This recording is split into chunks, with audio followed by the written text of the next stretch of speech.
I don't have anything to hide.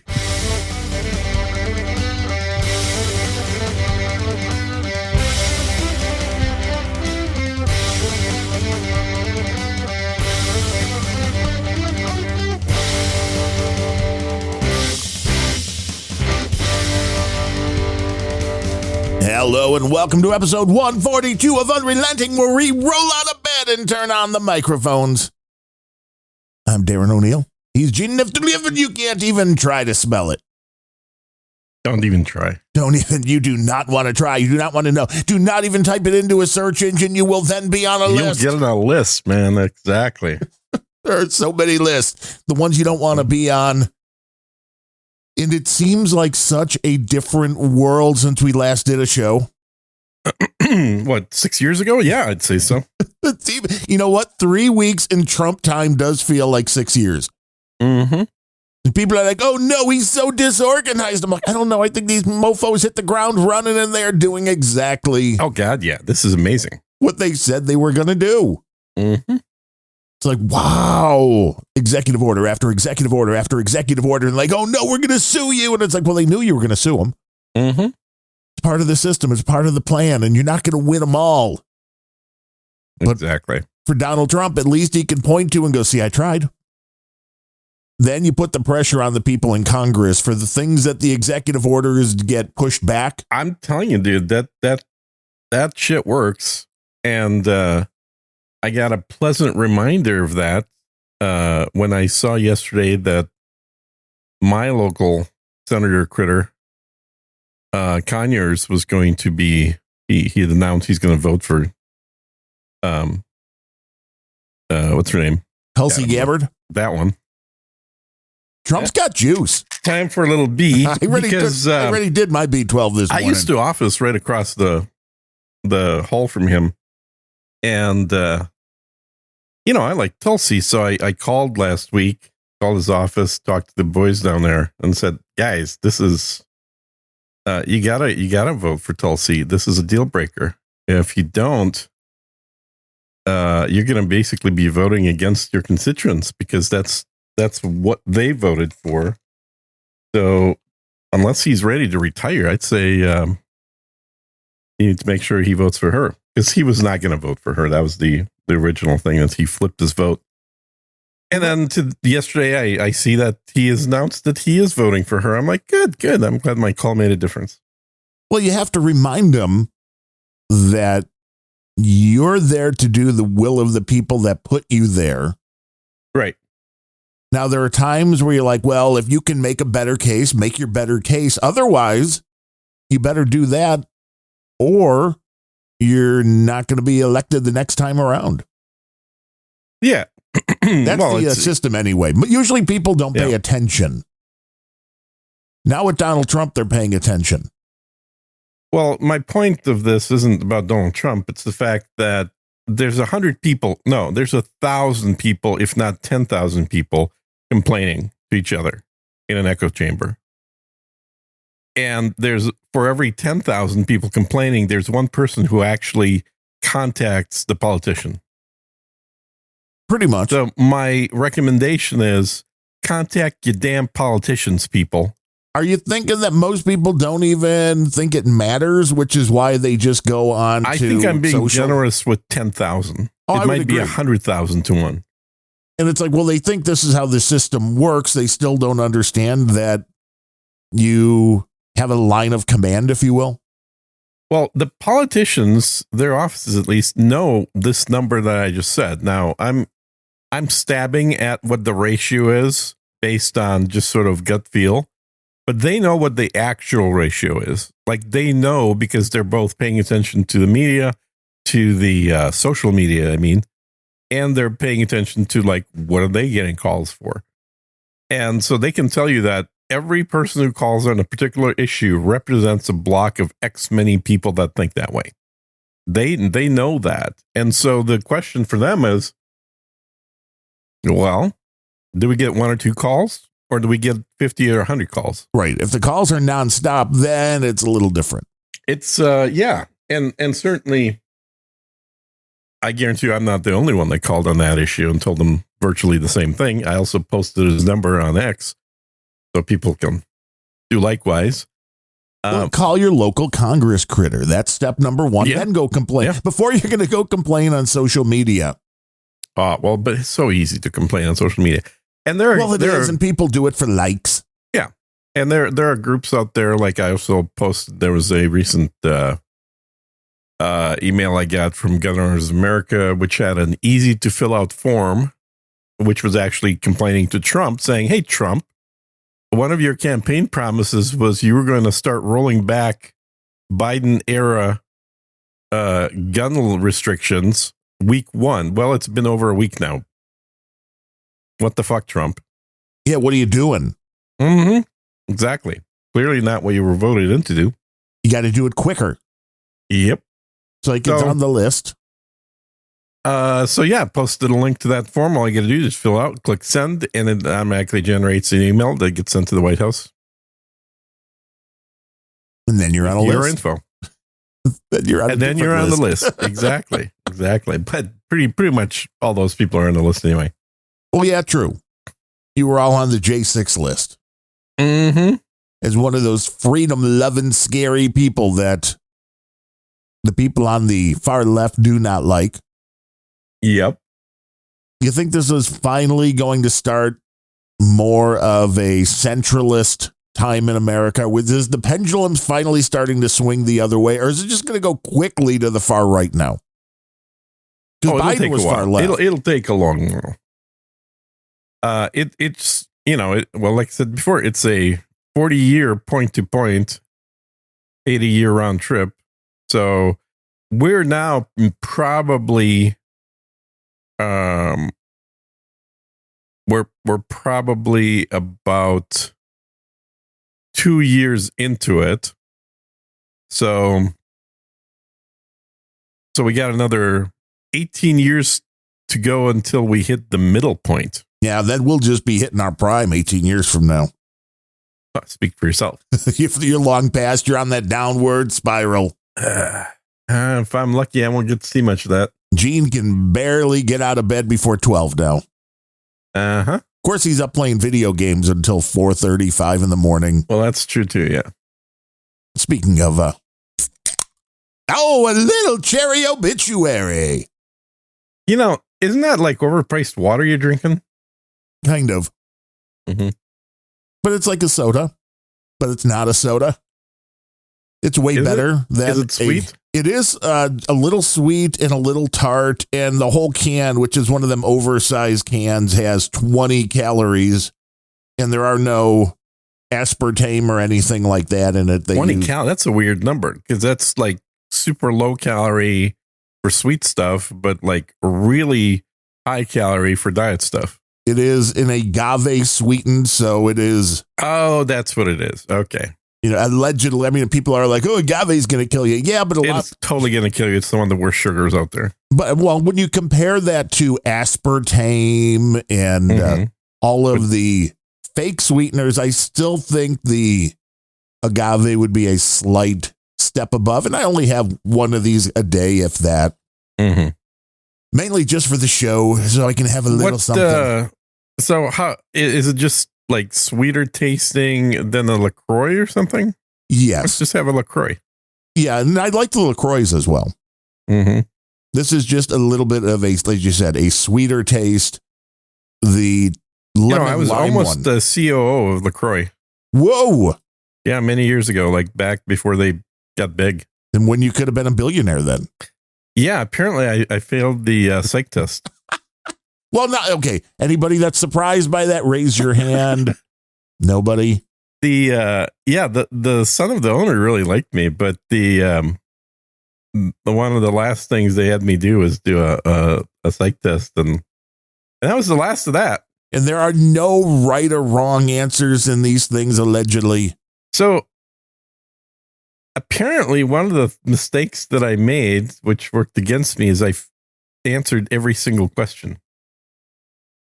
That was the problem. They don't expect people to answer. Now, it's a time thing. Is that yeah. the... Mm-hmm. Yeah.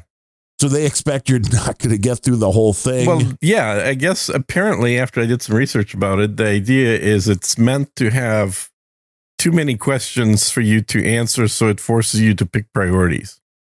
Well, and it also forces you to kind of have that internal struggle on a couple things. One, which questions to answer, and two, like how forthcoming do you want to be? Yeah. You know, you're walking down the road. It's a hot day. See a tortoise on its back in the middle of the road. You know, it's like, what does that have to do with LaCroix water, right? Gene's like, I'm going to have some turtle soup. That's what I'm going to do. Yeah, something like that. I generally like taking psych tests. I've always taken a bunch of them. This is also probably where you have a problem. They're not expecting some people that like the test that are like, oh, yay, a psych test. Let's do it. Come on. I've had friends that are psychologists that just like gave them to me for fun. Well, they're doing just very cheap research. I know. Well, eventually I got let out, but anyway, so it was pretty close. I think it would have been an interesting gig. Well, they certainly have gotten big. Yes, they have. Yeah, they were nowhere near. They were like a little regional company back then. This was in the 90s. Well, it's a combination. People, again, they think it's healthier, and I don't know exactly what is or what is not beyond avoiding the artificial sweeteners and all of these preservatives. That's the other thing. In everything, you get the potassium benzoate and the, things that are put in there to preserve it. And these are things that, even though they'll be like, well, in the quantities that we studied, it appears to be safe. It's all bullshit. There's a reason why RFK Jr. is correct. The health issue is big, and it is tied, I believe, to what people consume more than anything else. Because you go back, and it's something we've been watching 1883, which I haven't seen Yellowstone yet, but we started in chronological order, which this is the earliest portion. I watched that during COVID. And I mean, 1883, this is just great cinematography. I mean, it's very well done. Yeah, I agree. Very surprised that Tim McGraw and Faith Hill are so good. Little House on the Prairie meets really dark stuff. Reality show, yeah. Right. Yes, meets some very dark stuff. But you realize it's like, well, I don't know who those people are, but okay. In the Faith Hill and Tim McGraw? Yeah. That's the lead, the husband and wife, with the blonde daughter. But they're huge country stars, I was man. Mostly looking at the daughter. Right. But the parents, huge country stars. And I guess the daughter didn't know when she started filming either. Don't know either. Obviously, we're the same age. Yeah, okay. Tim McGraw and Faith Hill were both huge country stars. I mean, I vaguely recall the names. I couldn't pull them out of a lineup. Yeah, and Taylor Swift wrote that song. It was one of her first big things was the song called Tim McGraw. Oh. Yeah. And I would know that. Why? You should, because you're a huge Taylor Swift fan. Yeah. Obviously. Your KGB training did not go that far down the rabbit hole. But the concept being this is the late 1800s. And in the reality of the world, that was not that long ago. No, I've literally been down that road. And it's like what they were eating then were fresh food and meat. Well, nothing was processed. I mean, it was seasonal, but it was there's not tons of stuff that, the chemicals that we're eating now were not in the food. So at that there's time. a reason we're eating the chemicals we're eating now is because they're preventing people dying from botulism, which they did a lot back then. Yeah, just because a lot of foods were canned as a means of preservation. Yeah, in lead cans. And well, that's one aspect is lead. The other one is that canning is not 100% foolproof. And if you have a bacteria that makes its way before you seal the can, right, it just grows. Or if you don't warm the water up to a high enough temperature, well, you got a great environment that has no oxygen. And unfortunately, the bacteria that like oxygen-free environments are the nastiest to us.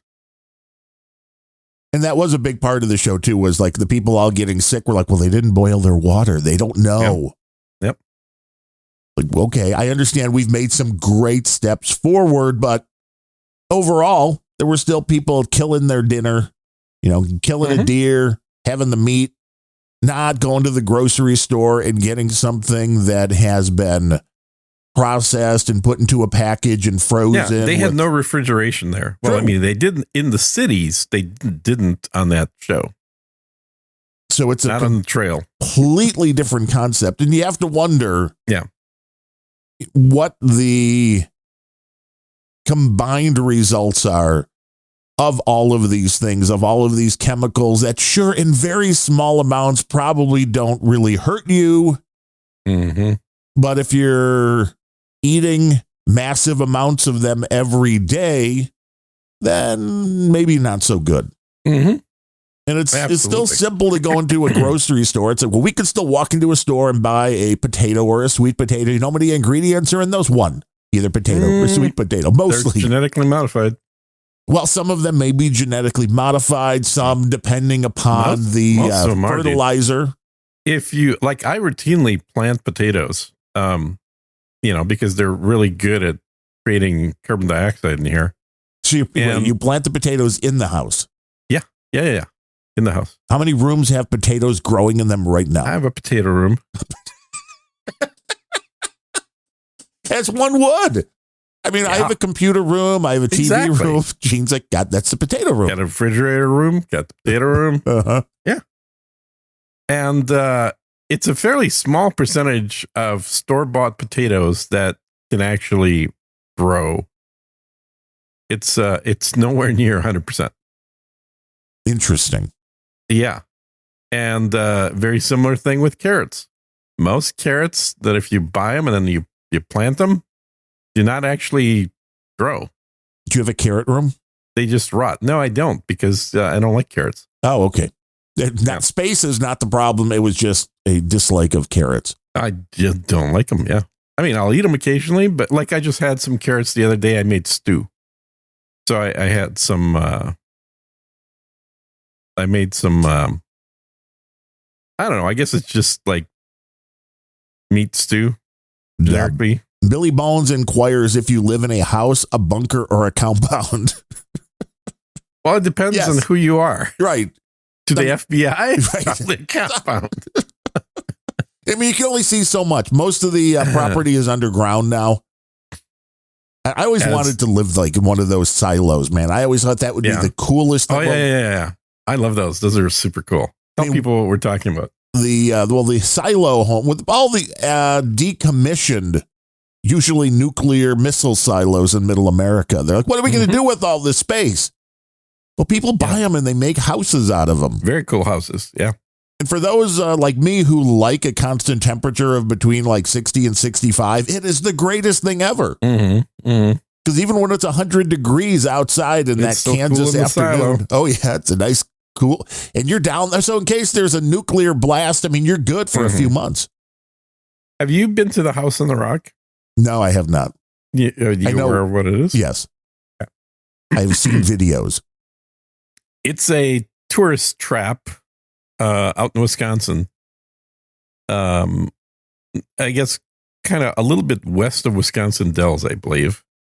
But House on the Rock was basically, well, now it's a museum that you can walk through that is huge. It's way bigger than you'd think it is. But it was a guy who decided that he really liked the view from the edge of the river, and it's basically these fairly typical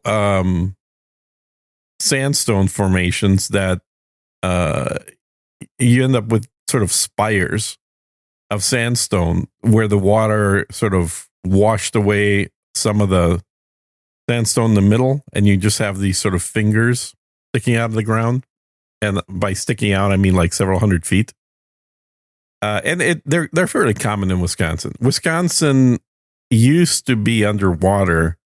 If you think the Earth is older than 6,000 years old, at least. Right. And so the sandstone there is very, very old. And it is hard enough to be able to support itself for many, many feet sticking up, but soft enough that if you take a knife to it, you can actually start whacking away at it. And like I've been in sandstone caves. Actually had a cave that fell in and like caved in, I guess that would be the term, many, many years ago, back in the 90s. And it caved in about 2 days after I was in there, which is wild. That's kind of like being on one of those airliners right around one of them getting hit. You remember when the bridge fell in Minnesota? Oh, yeah, that was big news. Big news. That was 2 hours after I drove over it. Oh, well, you weren't. That was my daily commute bridge. And it was just very unsafe while they were doing construction on it. Right? The crews did something they weren't supposed to. It was overloaded, and yeah, you always wonder about these things. Yeah, they closed off one of the lanes for construction, and it was 3 lanes each way, so it was a fairly big bridge. But I think when the bridge was designed, it had a maximum supporting limit, per length. And when they closed off one of the lanes, they effectively squeezed traffic because it was stop and go traffic on the bridge. Yeah, which isn't good either. When it fell, people were going 3 miles an hour, so you couldn't really get away from it. Because it had that many cars per foot and all squeezed to the left side of it or the right side of it, whatever it was, it ended up giving way. Well, and now, too, with all of these vehicles that weigh more and more and more because of the batteries, I can't believe this hasn't happened more yet. Yeah, well, that was pre-battery, but yeah. I know. Sure. Think about it now with the everything that was based in. Well, it depends on when it was built, right? So the cars in the 70s were very heavy because they couldn't build them any lighter, and people didn't really give a shit. Oh yeah, I love my 1978 Delta 88. I had one of those. No, I had a 79. No, mine was a 79 too. I'm thinking, yeah, it was like a kind of a cherry red color with wood paneling, baby. And you could put your foot down on the floor and it would go. A little more pep than that. I think, I'm trying to remember what it had in there. I think it had a 400 cubic inch in there. Nice big V8. Yeah. They were all V8s back then. Sucked down the gas. What kind of pussy be driving a V6? What, are you kidding me? Yeah. What, you got a citation? Jesus.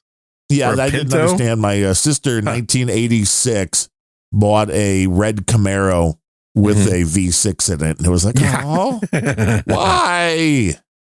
Did you want the look, but none of the speed? Yeah, exactly. So in the 80s, cars became way lighter because of the gas crunch of the late 70s. And so all these big, heavy American vehicle names got redesigned and shrunk down to a pathetically tiny size. Like I think the Delta 88 was one of the last cars to get killed off like that. But it was in like 85 or something. But all of these vehicles just went from weighing 6,000 pounds to weighing like 4,000 pounds in 1 decade. And then, of course, in the late 80s, early 90s, we had plastic advancements. So we had cars like the Saturn come out, and they weren't the only one, but they were the one that was really pushing the whole light vehicle plastic body parts instead of metal body parts deal. Well, hell, you could build a kit car that made it look like Sonny Crockett's Ferrari for just pennies on the dollar. Yeah, exactly. And that had a 1.9 liter engine. Woohoo! You want to talk about, you may as well have the Fred Flintstone feed out the bottom and let you give it a little extra boost. I had one of those. That was my first brand new purchased car. Was a Saturn, absolutely top of the line. Well, for top the of the line Saturn coupe, man. That meant there was a seatbelt in it, and it had a automatic seatbelt, a motorized seatbelt. No, it had a sunroof, leather seats. It was all gold trim. It was a white car with gold trim. Shocker. Right? I know. Would it match? Every spaceship I own is gold with white trim or white with gold trim. It explains all of the tracksuits too. What? The tracksuits. It just matches. Oh, it matches the car. Yeah, the tracksuits, white shoes, everything. I had a fun time in that car, man. That was the car that I lost my Wisconsin driver's privileges in. How fast were you going to? I was going piss off a state. 130. No, it was less than that. I think it was about 125 in a 60. Nice. So I was every time I drove to Chicago, I tried to beat my old speed record. Well, of course, it's like you're thinking it's Cannonball Run, you're Burt Reynolds, you're more Dom DeLuise, but you're rocking through the Cannonball Run. These days I am, not back then. But yeah, so apparently the police in Wisconsin don't appreciate it when you're faster than their helicopter. Did you say I was defending my lane? No, I didn't. No, but it took them about 8 miles to catch me, which was hilarious. You're like 120 doesn't seem like that fast. It's not that, dude. So the speed limit that I drive here in Texas is 90. The speed limit, right? They've gone up a bit since 55. And I remember I drove. This is back a few years, probably like 8 years ago. I think 7 years ago. I drove my BMW out to California, and it was there was a stretch in Arizona where there was about 6 of us. We never dipped below 100, and we were usually running right around 135 for about, I don't know, 50, 60 miles. Nothing out there. I don't know who the other cars were, but there was a Supra. There was a bunch of people that clearly wanted to drive faster than 55. It's been known to happen. Yeah. And the cool thing is, I mean, it has no actual basis in legality, but the way that the human brain operates is like, well, if I get into a group of people that are all breaking the speed limit, I'm okay. Right. Because they're not going to be able to catch all of us. Right. That's the sort fallacy. The default brain activity that happens. So, and I think that's true of literally every person in that group. They're all thinking, well, I don't want to be the only one that's going super fast, but if I can go fast with a whole bunch of other people, then we're all good. I was just keeping up with the flow of traffic. That's all I was doing, officer. Yeah. And I will say the fastest that I had ever actually driven myself was 155 miles an hour. And that was in Germany on the Autobahn. So that doesn't even count in the US. No, Kenny Wallace, ex-NASCAR driver, was just in Germany and posted a video. Mm-hmm. He had rented a Mercedes and it had a chip on it that at 200 kilometers an hour, it just would not go any faster. That's sad. I know, because there was a lot of extra speed that could have been in that car. 200. Yeah. I mean, 200 kilometers an hour is about 139. Yeah. It's like that. You could have had more. You could have had more. I mean, the fastest I believe I ever drove was just a little over 100. Mm-hmm. And that was coming from a Sheboygan to Wisconsin back into... Ooh, Wisconsin speeding, dangerous territory. Into the Chicago area. I had to go pick up some base. That's where I was working at the carpet store. Mm-hmm. And they had to go pick... VPI base is based out of Sheboygan. Oh, base. I thought you said babes. Base. Well, no, I should have been picking up babes. It would have been way better. Wisconsin babes. Yeah, I should only fit one of them in the car. Hey, they look like bumpers on a Chevy, I'm telling you. I got to work that day before I could even walk into the building. Yeah. The guy's like, "Oh, we need you to go pick up some base." I'm like, "Where?" Mm-hmm. And they're like, "Sheboygan." And I'm like, "Where? Mm-hmm. Where's Sheboygan?" And he threw me the keys for it was his brand new Lincoln Town Car. Now, isn't that where they make Schlitz? Maybe. Mm-hmm. Could be. I mean, you got to do something in Sheboygan. You got to have some booze. So I filled up the trunk and just start coming home, and that, your foot just keeps going down. In the town cars, you don't even feel like at 100, you kind of feel like you're doing 50. Mm-hmm. And I just remember passing another town car that had a bunch of like 70-year-old people who just looked horrified as I went by them. Did you have the cop transmission and the cop engine on that car then? I wish. That would have been nice. It just floated its way all right on down. So at least I didn't get the Wisconsin ban. Yeah. For going 100 There was miles. one trip that I did in the mid-90s where a buddy of my business partner and I we rented a Cadillac DeVille and then drove out to Chicago. And that was that's so funny. We're driving through South Chicago. Well, he's driving. I'm in the passenger seat. We're driving through South Chicago.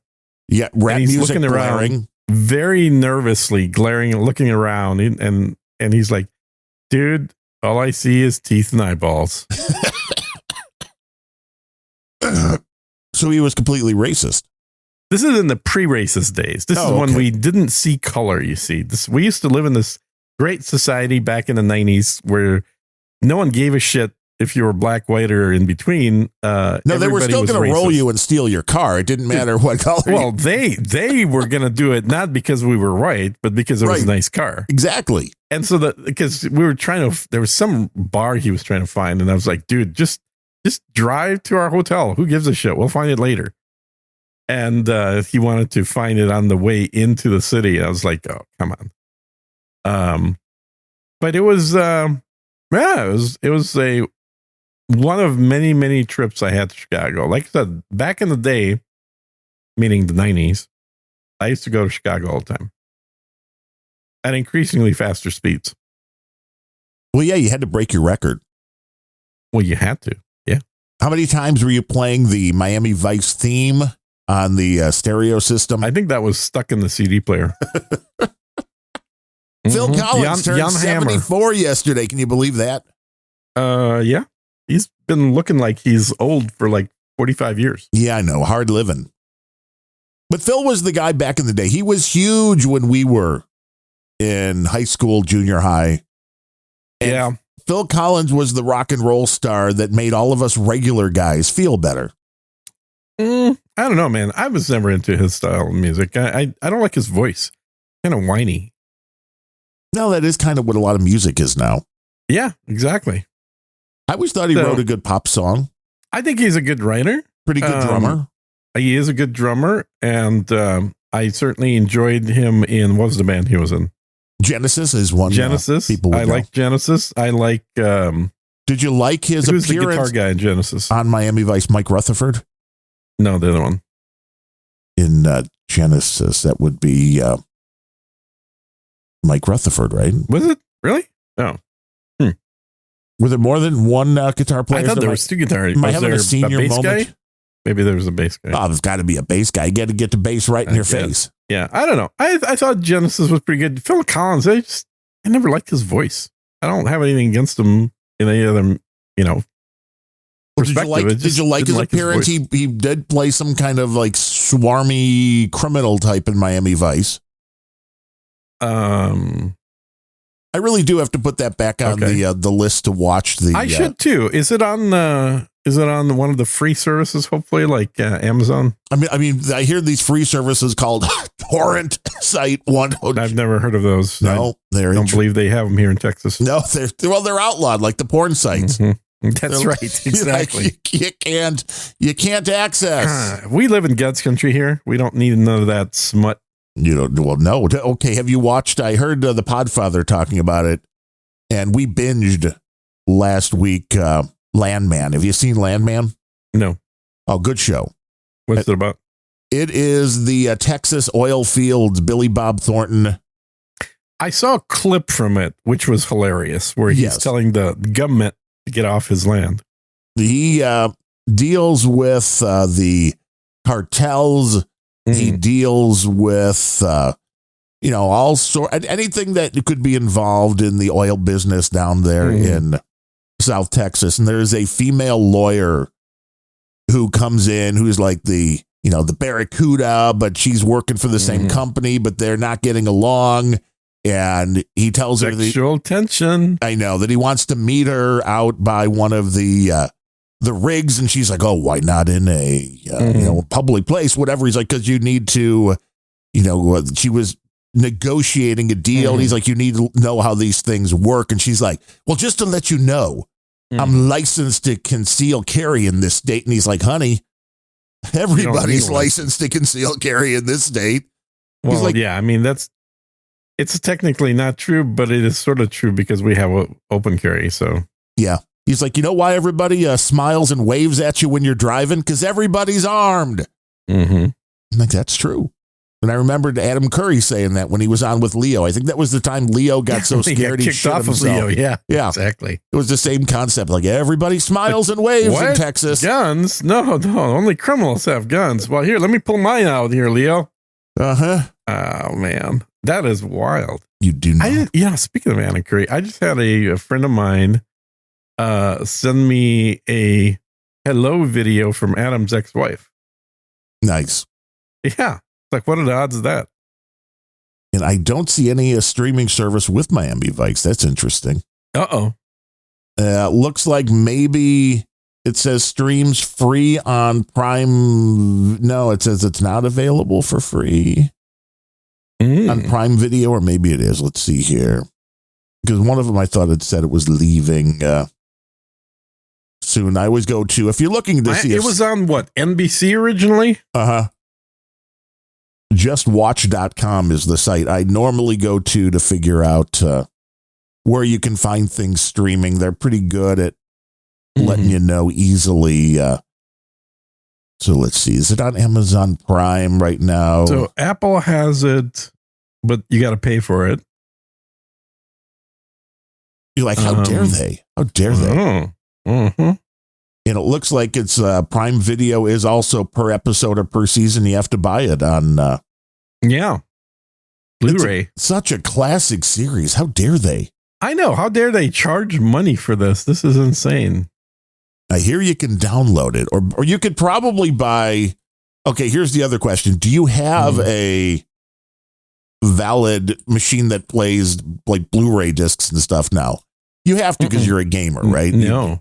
Or you don't have a machine that can play. Don't. You're like, no. Isn't that weird how quickly this happened? Well, that used to be the Xbox, but I got rid of that, so no. It is amazing how quickly it changed from everybody having the players to like, nope, don't have them anymore. Because you could buy the complete series on Blu-ray in Amazon for $50, which is not bad. The complete series? Yeah, really? 5 seasons. That's not bad. No.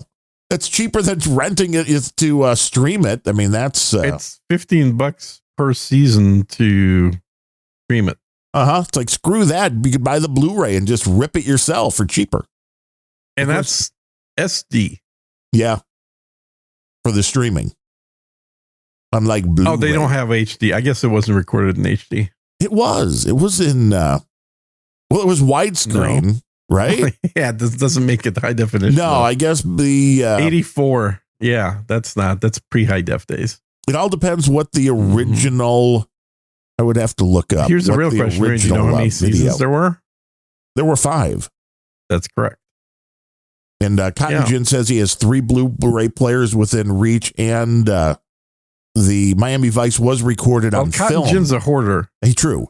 But it was recorded on film like a lot of these. Seinfeld is the same way. It was recorded on film, so when they made the Blu-rays, they were actually a higher definition than you would have originally gotten on the old TV. Now, I still have an old PlayStation sitting around, so that'll still play the old discs. And that's one of the reasons why the Dell machine is still sitting here underneath the Mac Mini, because, well, you can put a disc in and rip it. I did finally get the little $15 network thing, so we're on that right now. I do have a DVD on the Mac Mini. I forgot about that. Well, there you go. Yeah, it's just not plugged in because I never use it. And for at least this, I guess I just plugged this in last night, so I guess the network cable is working fine through the through the port, because that's what I'm on right now. Okay. And then I bought one for my QNAP, and then went, damn it, my 2 external drives on the QNAP were in the USB 3 slots on the old NAS. So I had to order another little $10 dongle so I can plug multiple, little hub. Because I want to see it plugging in the 2.5 gig card into the NAS speeds anything up a little bit. Just curious. Trying to get a little bit more of a pipe from we have 2 rooms with a ton of computers. 1, the office that I'm sitting in right now, and 2, the basement that has 3 NAS systems, another desktop that's sitting down there, and a bunch of external drives plugged into all of them. So that's the super highway of information going between the 2 rooms. And I just went from a 1 gig line now to 2.5. So it's like, that should give me more. Allegedly. Oh, so Miami Vice is on sale right now for $1.99 an episode, normally $2.99 an episode. Well, that's a lot. $2 an episode? Uh-huh. Because there's what, 20? These are the olden days where there was like 25, 26 episodes a year, right? Yeah, I would imagine. Damn. Okay. We should do a watch party, Miami Vice. We should do a watch party. Yeah. Yeah. $1.99 per episode to buy, or $4.99 to rent. What? Oh, that's a movie. The movie Miami Vice. Oh, yeah. You don't want that. Yeah, no. Screw those guys. No good. No good. Screw those guys, man. You do not want that. Well, you know, when, one of our listeners, dude named Ben. Dude named Ben? He's on that other show. Two He's good old currently, boys. He is on the show that's actually on every week. Yeah. He is. That's off on most of the weeks, though. I mean, it may be on, but the hosts aren't that good. That's not what the ratings say. Anyway, the ratings. Yeah. We just got approved for advertising. Wow. Yeah. Wow. That We got ratings now. You've been approved for advertising. So right now, Ben Rose would now I can kick these fuckers off the stream. I didn't want them on the stream to begin with. Hoping to do that. They're doing advertising for mansplaining. I think he actually likes that show more than he likes the show we're on right now. Probably. Anyway, what was I again to the 111 episodes of Miami Vice. So if you have to pay $2 a piece, that's not hard to do the math. No. So we've been kind of giving each other TV shows to watch, and he gave me Babylon 5. So I watched 5 seasons of that. Wait, how long did it take you to watch 5 seasons of Babylon 5? I guess 2 months. Okay. Which is a pretty good show. It's one that I never watched because I had a life. You were getting laid. Getting laid back then. Yeah, I've never seen it either. Now, would you recommend Babylon 5? You know, now that you're not getting laid, it's probably not a bad show to watch. You had to pick between the two. I mean, there you go. Pretty much. And Ben was just like too young to get laid back then, so he was watching it. It's basically a more harsher, less utopian Star Trek. Interesting. So it's got a lot more battles, a lot more fighting, and the good guys aren't necessarily who you think they are, and they don't always win. So, yeah, it's worth watching. I enjoyed it. I think the first 4 seasons were better than the last one. That's usually how it goes. They kind of cut her out. Yeah, last season's always kind of like, they really need to make that. Maybe not. It's got an overall rating of 8.4 out of 10 on IMDb, which is pretty damn high for a TV show. It is very high. Yeah. And also 111 episodes, just like Miami Vice. 100. Back when they used to make the same number of episodes for every show. And they're like, we got it. We're done. We've done 111. 5 seasons. Yeah. Now we can get into, because it was 100 plus was the syndication, right? That was always the magic number. Yeah. And they got, I think they had 4 movies that were made afterwards. Only make it to 100 episodes. So, yeah, I thought it was good. It has one of the things Ben was very, very excited about it, because I think it was one of the first shows to do this, or at least an early show, is to have storylines that didn't just go start to finish in one episode. Right. But actually continue on for the whole year. Yeah, or even longer than a year, to stuff that happened last year actually plays into what's happening today. Which is the ultimate catnip for people that like to binge, because you get to the end of one episode and it's like, you got just one more. Right. Got to do another one. 24 was the first show like that for me, which was genius in the fact that it's like you could literally never watch that, was getting laid. See, now this is a show that you need to go back and go. Okay, so that's your recommendation. Go back and watch 24. And was there 24 episodes the first season? Yes. Okay. It is, and it's I mean, once we saw, and I think we watched the first season like all of the plebes, because it was a huge show. Yeah. But once the first season was over, the next season we made the point to wait until the whole thing was done, then buy the DVDs and watch it in basically a weekend. Because, I mean, that's how you do it. 24 hours, yeah. Makes sense. Of course, it's not really 24 hours because it's only 48 minutes per hour. Commercial, so it takes less time. Yeah. But I've gotten really bad at watching TV shows. I'm at the point right now that even if I'm watching something brand new that I've never seen, if they decided to have a little too much suspense and really stretch out a scene, I just hit the fast forward button. I'm going to fix that for me. This is the TikTok watcher and you. It really is. It's horrible, man. And I recognize it in myself. And I never used to do this. But, sure, I would fast forward through commercials if there were any, or I would fast forward if something I'm rewatching. And then it's like, oh, yeah, this is that boring speech such and such gave. I don't need to watch that again. Right now, I'm at a point where yesterday I was watching Severance, the 3rd episode, which is a great show, by the way, on what is it on Apple TV, Severance. The Adam Scott from... psychological kind of a thriller-ish kind of thing.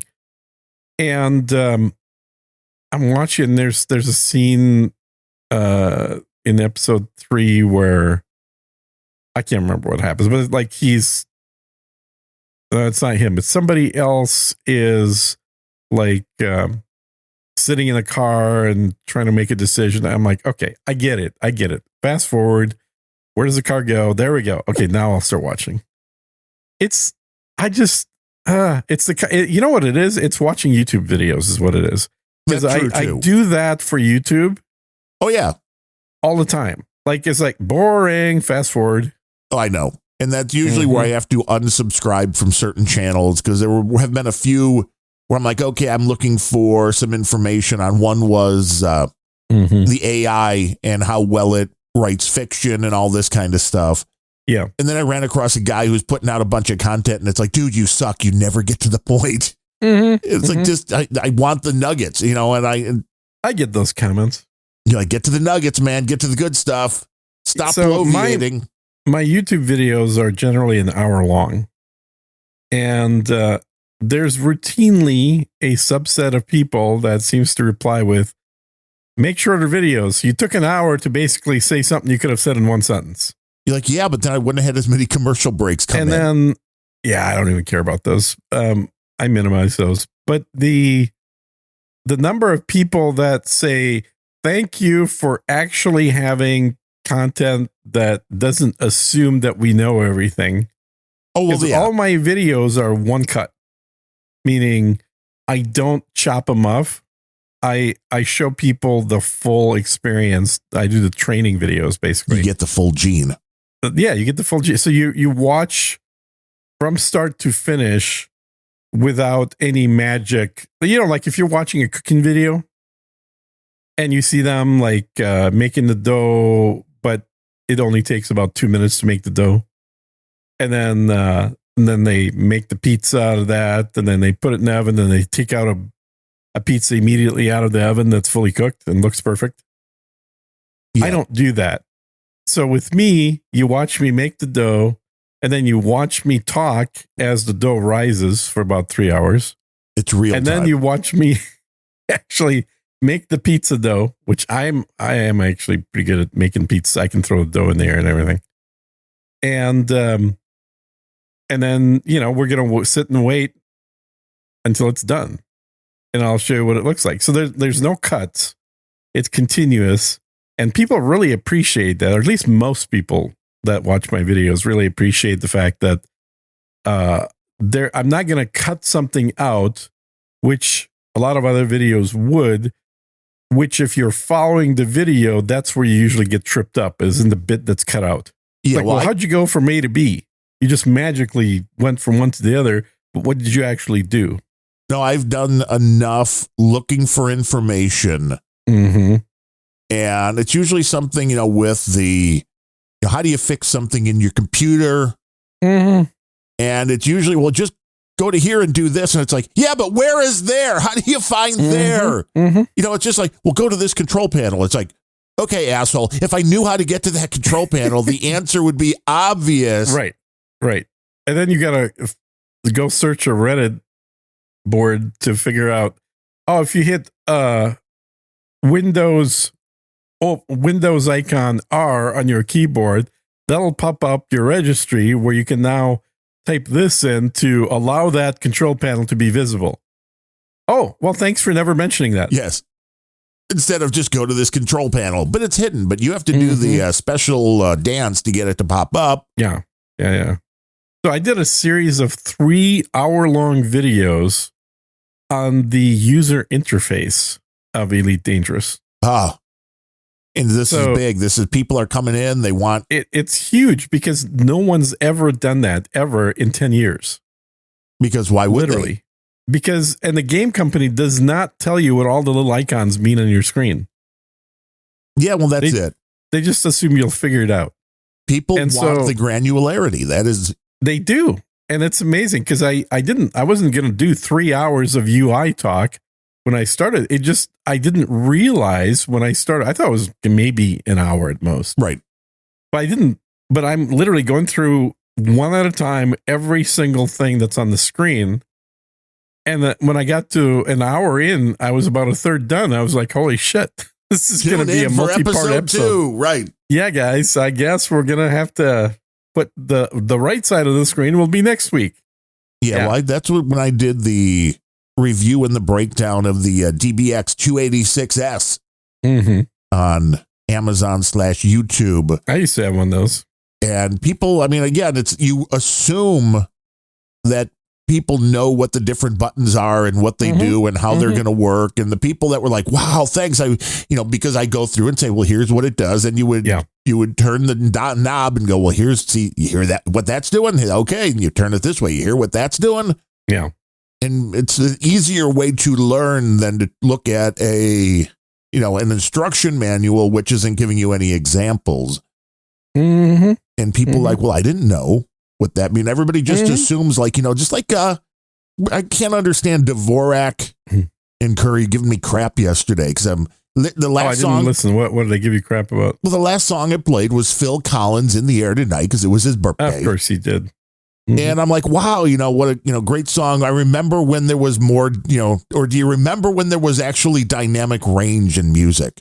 And like Dvorak's like, he doesn't know what that means. What do you mean dynamic range? It's like, he knows. How does he not know what dynamic range is? I mean, that would be my question. Like, it's not compressed to shit would be the easiest way to explain. Ironically, it's people doing what you're doing with your voice that ruined it. Right. Well, this is with the voice is a little bit different than music. Yes, of course. Let the excuses all fly. This is how the FM radio guys like to sound, man. You got to keep that right at the same level. It's that talk radio sound. Because otherwise you could have some very quiet parts and then some really loud and then it's all great. Well, if you listen to NPR like me, then you'd hear all the quiet. Yes, it's very quiet. Well, they have a very well-treated room and they talk in a very... They have the best equipment of any studios. It's amazing. You remember Adam talked about it? Yeah, they're using their $5,000. Yeah, they're using mics. Exactly. They're all there. There's like a shit ton of these mics in the studio. They're all $5,000. They're using absolute top of the line equipment for everything. And they have all the killing pads on the wall. I was talking last week to a guy in Discord that in gaming. And turns out he's a video production guy, and so of course I had to say, what mic you on, what preamp are you using, the usual nerd talk that was boring all the actual gamers because who gives a shit? And he was on the Neumann mic, and I was like, sweet, I got one of them somewhere, and but I like my 320 sound better. And why is everybody jumped onto the what's the other mic I'm thinking of?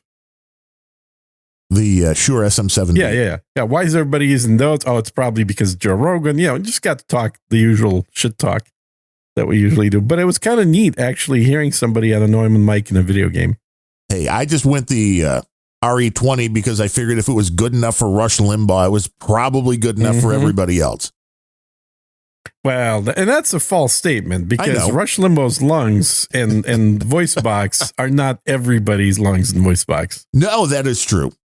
And his mic had to be gold plated because nicotine doesn't stick to gold. Oh, well, that would do it. Mhm. Kept it nice and clean. Sure, he had more than one dipped in the gold. Mm-hmm. And of course, it's the microphone you see everywhere. I mean, you could tell, especially, I have no idea why they only started making the satin black version of the microphone recently, because that microphone was just disgusting looking to a lot of people. It was industrial. It was gunmetal color. And it stood out, which I guess is good, but that if you ever watch Frasier, that's the microphone sitting on the desk. Mm-hmm. And I believe they were actually recording his radio off of that, because you can tell the voice is different for those segments. Right. Yep. Which is interesting than it would be when he was in any of the other scenes. Well, I got the black one just because the 320 by default came in black. Yeah, the shiny black, which is also why they had to make the 20 matte black. I've got the matte black. I've got matte black. So that's the RE20 then. No, it's 320. They make a 320 in matte now too? Well, I don't know, man. They did when I bought it. I'm looking at it right now. It is definitely not shiny. Because my RE320 is more of a shiny black. Really? Yeah. Well, more of a shiny, maybe compared to the RE20, you can tell the difference. Maybe it is not matte black then, but it's certainly a lot madder than my other black mic here. Good old Black Mike. He's another great host on Just Two Good Old Boys. Black Mike. Exactly. Man, that Black Mike guy, he's awesome. Yeah, so I don't know. It's, I've told this story before. The reason I got this mic was because many years ago, so again, probably like 20 years ago at this point. A long time ago, I happened to be on the board of directors with another dude that happened to be the general manager of the Patriot radio station. And if people used to listen to conservative AM talk radio back in the day, the Patriot in Texas was where Alex Jones was. And so I asked him, hey, can I get a tour of your radio station? And he said, yeah, that no one ever asks. So I got a tour of the radio station. And the one thing that I noticed is that every booth had an RE20 in it. And I'd never seen this mic in music shops. And I was like, what's that? So he told me Electro Voice, RE20. And so I'm like, okay, I'm going to go buy me one. And I didn't buy one for a while for whatever reason. And then by the time I got to buying one, I watched somebody's review and they had the RE20 and the RE320 side by side.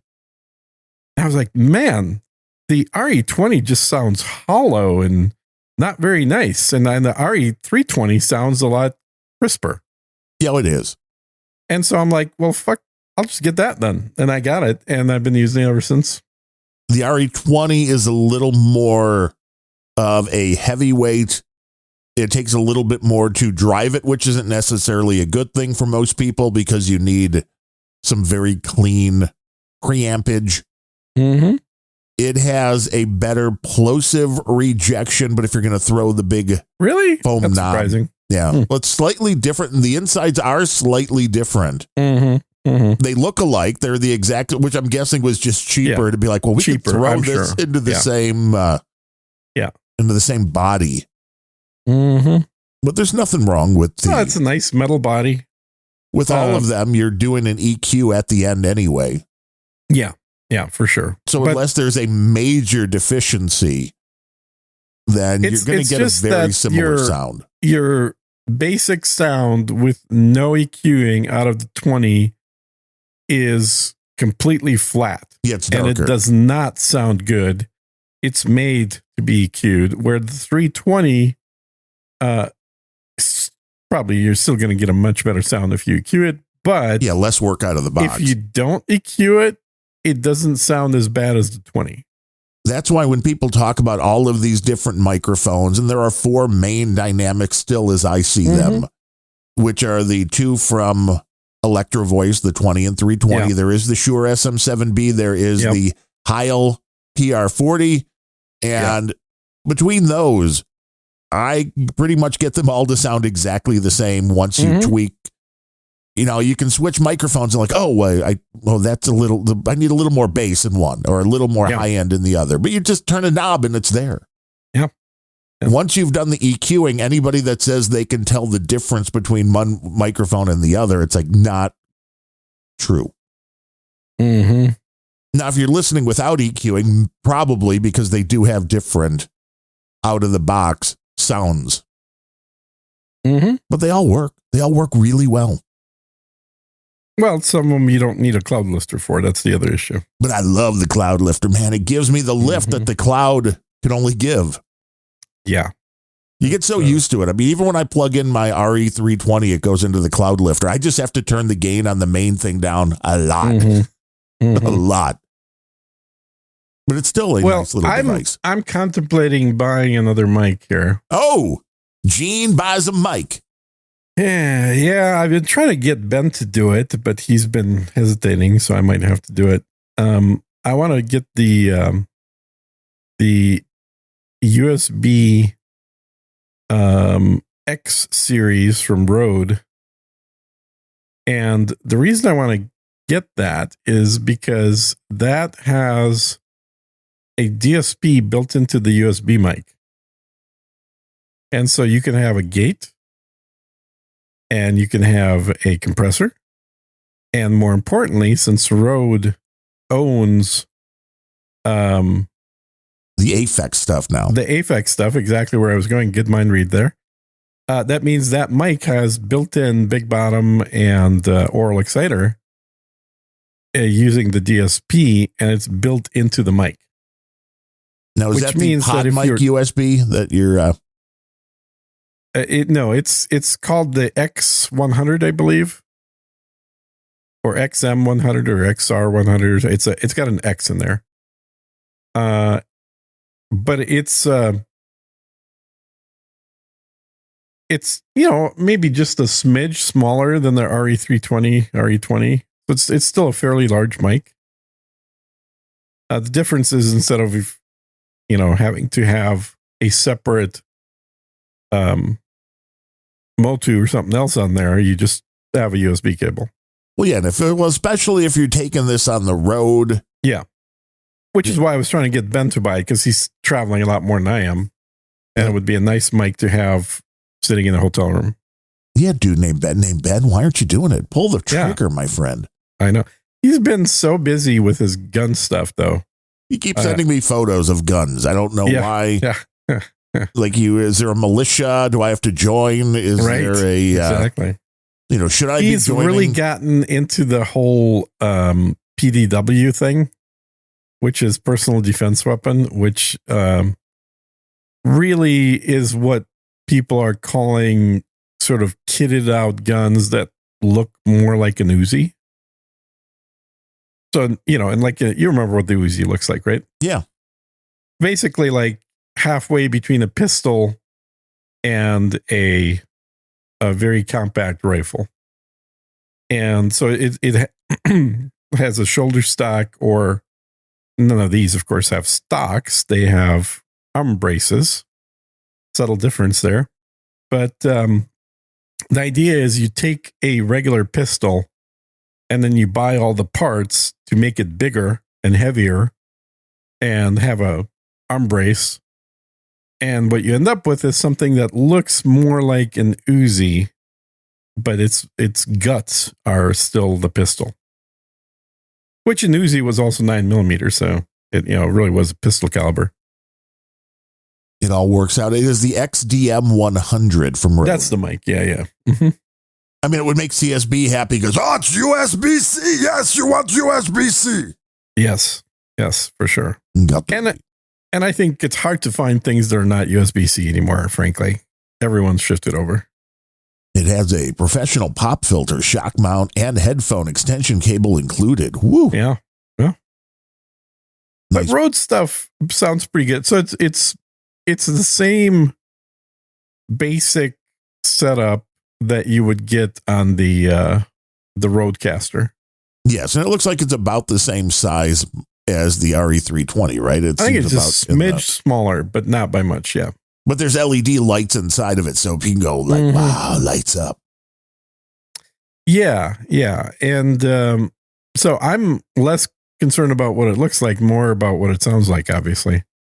But if the big bottom and the oral exciter work the way that they do in the old Aphex gear that I used to have, and that the DSP is nice and clean, which I think no one's really complaining about the Rodecaster DSP, it'd be the same DSP, then this thing might be the mic to start recommending to people who don't need to do more than one mic for a podcast.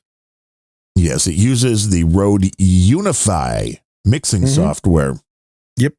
Which is what includes all of the processing, which is very similar in the at least what I'm looking at here in their software. It looks very similar to what you get in our Motu boxes, which is you get your little mixers, you can adjust everything. Yeah, I think the Motu one is a lot more extensive and more complicated to learn. This looks a little cleaner, a little easier to learn for people, but it has the essential functions. The Motu has every channel on one page for everything. This has a more compartmentalized. I've got the software already loaded in here. And their software also lets you, it creates virtual chat. So their software essentially does what the software that you're running on the Mac does. Which software? Oh, where you can sound. What's it called?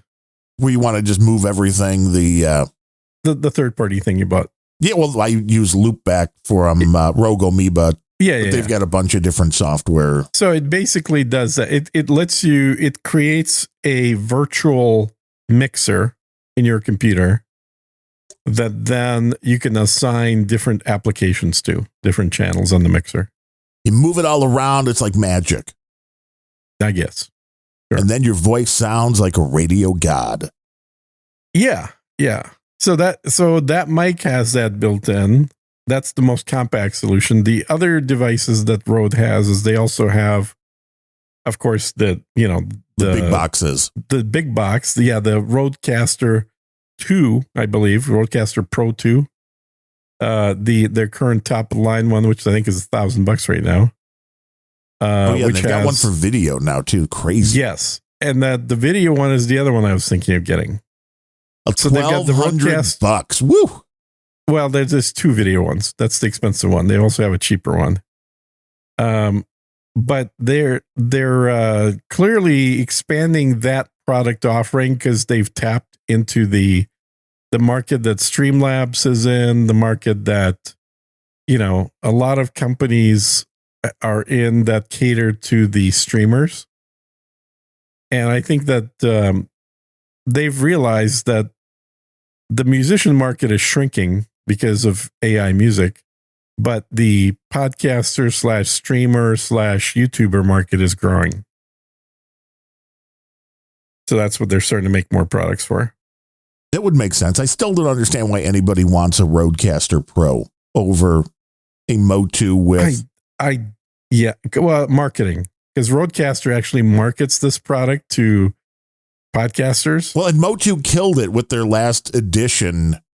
A lot of the functionality as far as having multiple mix minuses. Yeah. But otherwise, it's like that was everything it could do in one box without the physical controls. And I don't know why your average podcaster wants the physical controls, because it should be everything is set. Yeah. Well, I think the answer to that is because they look at other guys doing podcasts and they see them using the Rodecasters. Adam Curry's using a Rodecaster. I know. It's like, why? It's a smaller box in the Motu. It was better. I know.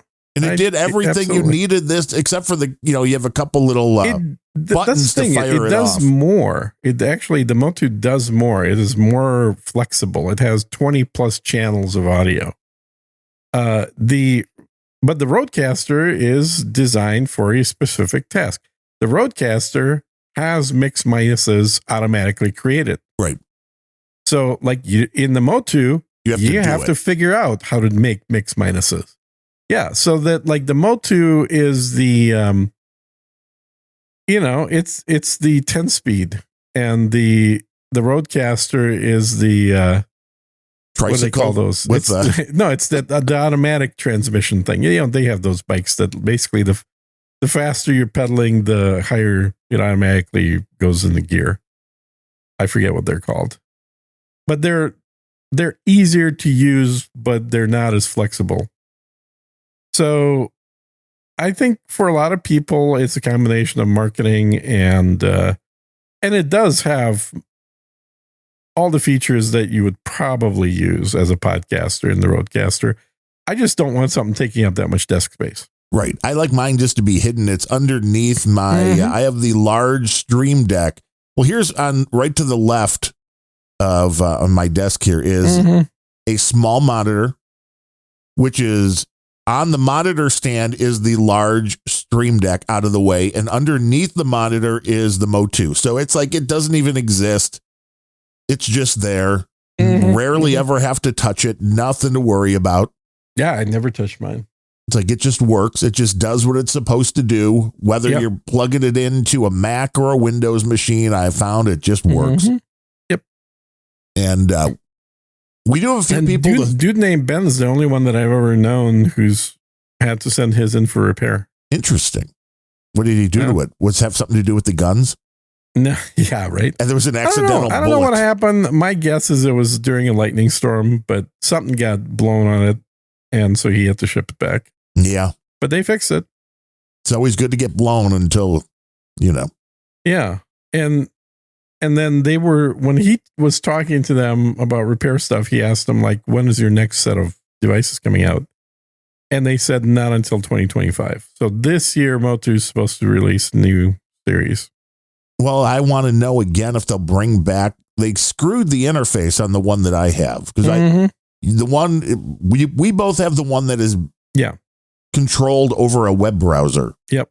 And they screwed that and went to their own software in the MK5 Ultralight, which I don't understand why they would do that. Yeah. Which is why I didn't buy an MK5 Ultralight. Because this one seems to work just fine. But we do have a few people to thank for today's show, and I want to get these read because I think I've got a migraine starting, so it may get more fun to try to read. Okay, go for it. Go along here. Our buddy Speedy Bubble came in with 3 1 2 3 4 5 boosts, which is like a little over $12 now. So I mean, that's putting him at like $36 plus for the episode. That's huge for Unrelenting. Yeah. Well, he probably was assuming it would be spread over several episodes, but yeah. No, they all came in relatively. Oh, did they? Yeah. The first one says, I haven't listened to this episode yet and don't know what it's about, but I've always wanted a Hellfire missile installed on my Jeep, so I'm boosting based on the title alone. There you go. So for anybody that says titles don't matter, obviously they do. Thank you. Yeah. Speedy Bubble. His second one says, I know I'm a little behind, but I just heard you talking about Community and Babylon 5. Dude named Ben got the way better deal out of that trade. I'm a sci-fi nut, and I thought Babylon 5 was crap. Yes. And I remember he said the same thing. He sent a similar thing to Ben, and Ben was all like, well, you're a moron. Because Ben really liked Babylon 5, but he's enjoying Community. He's on season 2 of Community right now, and I think he's definitely into it. He'll watch the rest of them. The special effects were done on Commodore Amigas with NewTek video toasters. Out of is that actually Texas. True? Yeah. Oh totally. My God! Now I want to see, just for that alone. I want to see the. Hey man, Amigas were cutting edge back then. Yeah, the video toaster. I remember that thing too. I never had expensive. one. It was $10,000. The video toaster when it came out was $10,000. But I remember them. After a while, you could pick them up for about $5,000. But they were, quote, pro quality video devices, which, the normal Amiga was very good at graphics, which I think is why the video toaster was on the Amiga, but it was slow and it wasn't really made to do video, like fancy video shit. It was just a graphic screen on the computer. And I always liked the Amigas, but I was a Mac guy.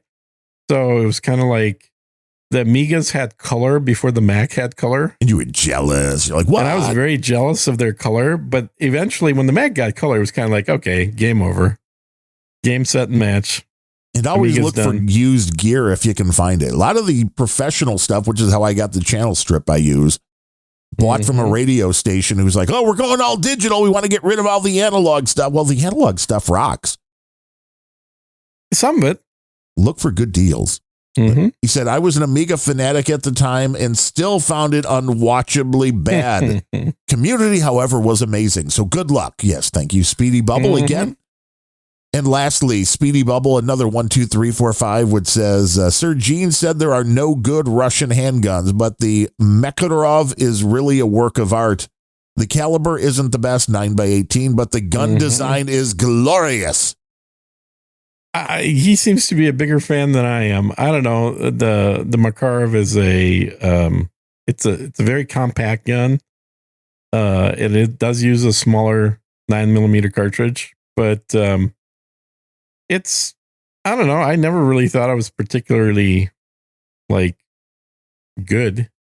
It's all right. I would honestly pick a Walter PPKS over that, which probably is making him mad now hearing this. How many pistols are currently in the pistol room? I mean, I'm sure you have a pistol room right next to the potato room. No. That's definitely not true. What do you think? I live in a mansion or something? No. Yeah, of course. No, I have my pistols are spread one to a room. No room has more than one? My bedroom might have two. Just in case. Just mostly out of laziness, because my actual defense gun in my bedroom was a shotgun. I see. You're like, I don't want to have to go more than 2 steps. Well, it's the same reason I have iPads all through the house. How many iPads do you own? 4. Oh, okay. All on the most recent, do you trade them in like every year, or are they just the old ones? No. God, no. That'd be crazy expensive. No, it's just like they keep working after the new model comes out. Right, which so you end up with more every year. I still have the original iPad Pro, and it's still fine for what I do. That's my kitchen iPad. I still have one of those as well. It's like, it's not like you use it and go, wow, this sucks, it's slow. But they do die eventually. I've had now 2 iPads that have died. And for me, the death is always the same. It is screen delamination. Really? The screen starts to separate from the body of the device. And that's how you know when it's done. Yeah, that's usually the beginning of the end, and then it does not last much more than that. And I think the reason for that delamination is when the battery finally dies, it starts physically expanding in size. And then it's fatter, pushing it's pushing apart the screen and the rest of the iPad. That makes sense. And I've had 2 of them do that now, so I it's not a one-off kind of scenario. And but I also have I have 4 iPads. I also have 2 Android tablets. Oh, well, of course, Samsung ones. Those are both Lenovo. I actually like the Lenovo ones. I've always wanted to try one of the Android ones, but now that I got a Mac Mini, it was always like, oh man, why am I using a Apple tablet when I use a Windows machine and an Android phone? Now that's all changed. Yeah, you're all on iPhones though. No. Well, I still use the Android phone mainly, but I have I have a secondary iPhone, which was a freebie, and I then have of course, the tablet. Now everything is all in Apple ecosystem, and I will say, you'll get an iPhone next time. And I don't know, if it's a great convenience, and it's weird because you have to have the Wi-Fi on your computer. So obviously it's using the Wi-Fi antenna in the Mac Mini. But when I, click the little button to put, you want to wake your computer up when wearing the iWatch, it just unlocks magically. Yeah, it's all automatic. Yep. But it's like you have to have Wi-Fi on it. It's like, why? Why not something like near field?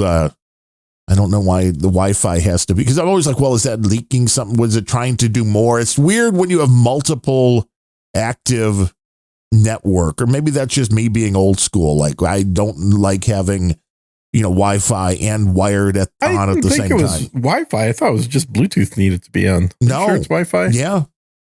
I was confused. I'm like, why? Because I turned Wi-Fi off. I'm like, I got wired. What do I need Wi-Fi for? Yeah. The other nice thing is that they do have a lot of little conveniences. Like you can actually work on the Mac Mini, and then when you turn on your iPad and open the browser, the browser will be at whatever you were looking on the Mac at. Yes, which is very weird and a privacy issue for anybody that's like, I don't want all this to share. You don't have to turn that on. Yeah, you could turn it off. But as a guy with multiple devices, just for me, I kind of like that. In fact, one of the things I've always complained about is that Signal only lets you have 5 devices tied to your account. Oh, those bastards. Did you see now they're going to let you sync the old messages with new iterations, which I'm not sure I'm a big fan of. Yeah, I don't like that. I'm not a fan of that either. I think they made the right decision initially saying when you add a device, you don't get the old messages. Right, because this would also be a huge privacy concern if somebody convinces it that it's you. Yeah. Yeah, or if somebody's holding a gun to your head and having you log in. It's like, look, it's not me. It's not my fault. It's just it won't load anything old. Right, it's the fucking assholes at Signal, man. Assholes at Signal, yeah. So I still think we made the right decision with Signal. I think it was, I've been on it for about a decade now, and all the other apps that people were pushing at the time have fallen off the wayside. Well, and what do you think about all of this, the Apple intelligence and that? I'm seeing things from Rob Braxman and others. Rob has lost all credibility as far as I'm concerned. Because I think he's full of shit. His concept, and it makes sense because Microsoft just tried to push, what was it called? The thing that was going to take the screenshots like every couple of seconds. That. Yes, your second brain that we're going to steal everything from. Yes. Right. But now there is a certain amount of logic that says if these computer companies have the ability to do this and are doing this, well, then Signal could be the most secure thing in the world, but it's on my screen and I'm reading it. So then it's really not secure at all if the mothership is able to capture that. And, his whole thing was, you notice there was a big issue with the government saying, well, we need to break two-factor authentication. We need to break all this encryption. We need to break all of this. And all of a sudden, crickets. So it's like, well, is the reason because they've done it? And these things, now if you're opening up Signal on your Apple M4 device, it's now going, well, we can just send this right to the mothership. So the question is, how do you know whether or not that is happening? And I don't know. I mean, again, it would be, I think for Apple or anybody else, you're taking a huge risk if you do that, because the minute people feel like you are totally screwing their privacy, they stop using your product.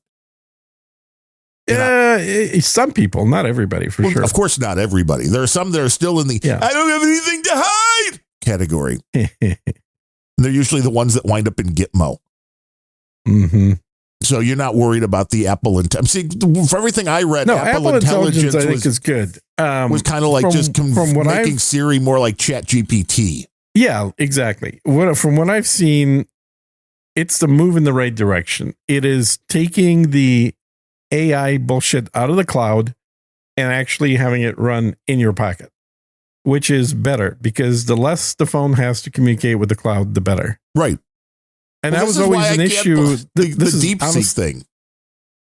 The what? The DeepSeek thing. It's like everybody that thinks you're giving up a lot of data by using TikTok. Yeah. The kind of shit people type into these AIs, way more intrusive and not meant for public consumption. When I don't make videos, but if I was to make a TikTok video, I would know that it's being public on TikTok. When I go to ChatGPT and be like, I'm really feeling depressed. What should I do? Well, then what should I do? You're not expecting this to be public. Yeah. So that kind of information, I can see where the concept that a mothership is going to be monitoring everything on your computer. I know ChatGPT, the OpenAI just came out with something called Control or something like that, like the one that came out from Anthropic with Claude being able to use your computer. It's the same thing. And it's one, genius in a way. But two, also, when you look at the privacy issues, there's a lot to consider. It's great for certain things, meaning that you can set it up for a few different use cases. In my case, it could be automated, something like what I do for this show, which is the audio gets recorded. Well, I can now take the AI and say, well, then, okay, once it's recorded, convert it to this type of audio, send it here to get the transcript done. Then send the transcript here. Or you could just use one freaking service the way I do and have it all just done. But you could do these kind of things on your own. I'm just using this as an example. Yeah. But you can do this and have it all automated. Now, again, for somebody like me, there's limited edition merchandise being dropped by your favorite artist. You got to get the latest Tay-Tay. Well, you can now teach the thing, well, look at this website every minute. If something says autographed, purchase it. It's just everything is going to be automated, which is, I guess, both good and bad. It's, a great convenience. I wouldn't want an AI to, be doing heart surgery on somebody, but, I think for some very basic stuff that you can kind of just control. Other oddities are the people showing things like you can go into most of these higher end, whatever that may mean, AI, and say, create Tetris in Python. Yeah, I could do that. And it just writes the game. And it's like, and then you can play it. It's very weird when you see that. There's another thing. I don't know if you've seen this video, just kind of tying into what you're talking about, games. There's a guy that did a video showing how to use real-time video AI to enhance the way a video game looks. So that essentially, you've got a fire in a video game that kind of looks like a fire, but it's a little cartoony, right?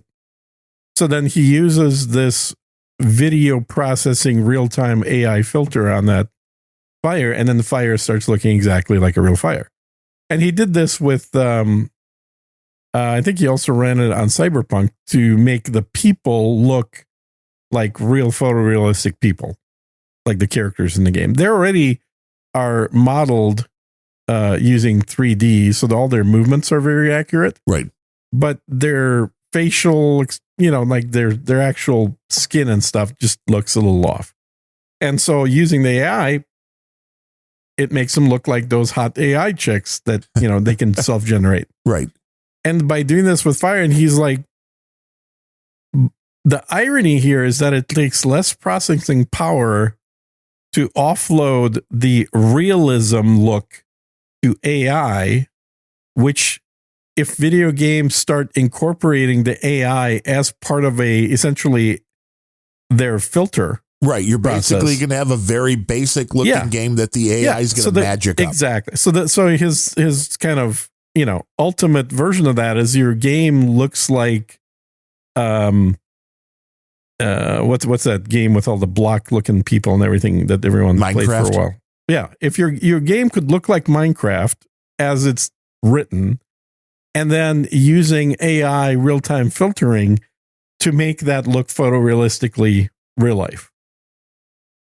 And I think this is what they're doing in the newer video cards as well. They've got it built in where you're seeing all of a sudden these huge jumps in frame rate, but it's because it's using AI. Exactly. That's exactly what it is. They are like the latest NVIDIA cards. The 5090 just came out. I'm very tempted to order this thing, but I'm still, it's $2,500. Yeah, do it. Get two. plug them both in. It is more than most PCs cost. It's more than my laptop costs with a freaking 4080. So it is very pricey, but there's also no point in getting anything cheaper than that because all the reviewers are poo-pooing all the lower end 5000 series cards. They're like the 5080 is total shit. The 5070 is total shit. The only one worth getting from that series is the 5090, which is it's $2,000 list, but you can't buy it at list. You're going to pay at least $2,500 for it. I remember the good old days playing the NASCAR from Papyrus, where I bought 2 high-end video cards, and then you like attach them. There were a couple of different technologies. Yep. I don't remember what those were called. Crossfire and something else. Right. And it's like you connected them together, and it was like, wow, this is the biggest, baddest thing. Now, they would do every other frame. Nobody seems to be doing that anymore. Well, no, because they've combined it all in one card now. Plus, your computer can't really run more than one card because the card draws 400 watts of power. That's a lot of power. Like more than an entire computer used to. Yeah.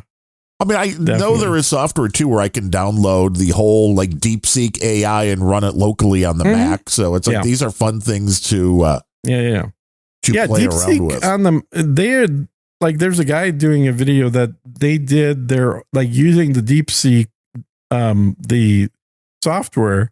They trained their own model on a set of Mac Mini Ultras or whatever they are, whatever the top end is, the Pro. And they had like 5 of these or 6 of them, 5 or 6 of them that were all working on that congruently together, and they were able to get it trained. So it's like not a cheap, it's still $10,000, but it's still only $10,000 compared to $100,000 worth of PC gear. Right. Oh, this was the biggest thing with DeepSeek, and you knew from day one it was propaganda, or at the very least misleading, when they're like, oh, it only costs $5 million. It's like, well, yeah, to do the last round of training.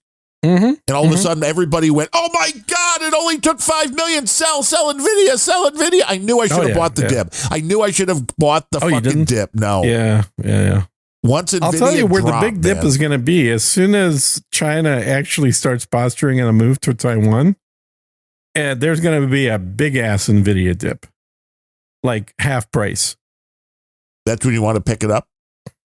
I don't know. It depends. Do you think China's going to take Taiwan or not? I don't know. If they take Taiwan, they'll take NVIDIA. NVIDIA's like, maybe we shouldn't be here anymore. Well, they've had years to move to Texas. Yeah. And they have a facility here, but they're still greatly predominantly in Taiwan. It'll be fun to watch. We've got a new Samsung foundry that's being built right now as well, just north of Austin. Maybe you should be the CEO of Samsung. Yeah, I thought about it. I would probably need to learn Korean first. Yes. That would built it on the list, but I mean, you could buy that. You have to. I like the food. Oh, well, hell yeah. You probably Korean like the women too. Yeah, I do. I like the Asian girls. Jing's like, I got no problem whatsoever.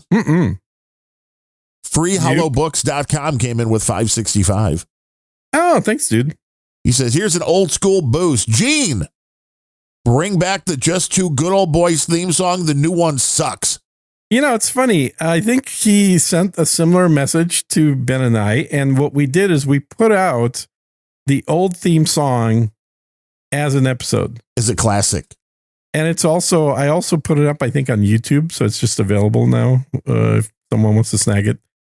Yeah, I mean, if you like that one, that's great. A few people have mentioned they're just very used to it, so they kind of know how to hum it. The new one is way better in terms of description.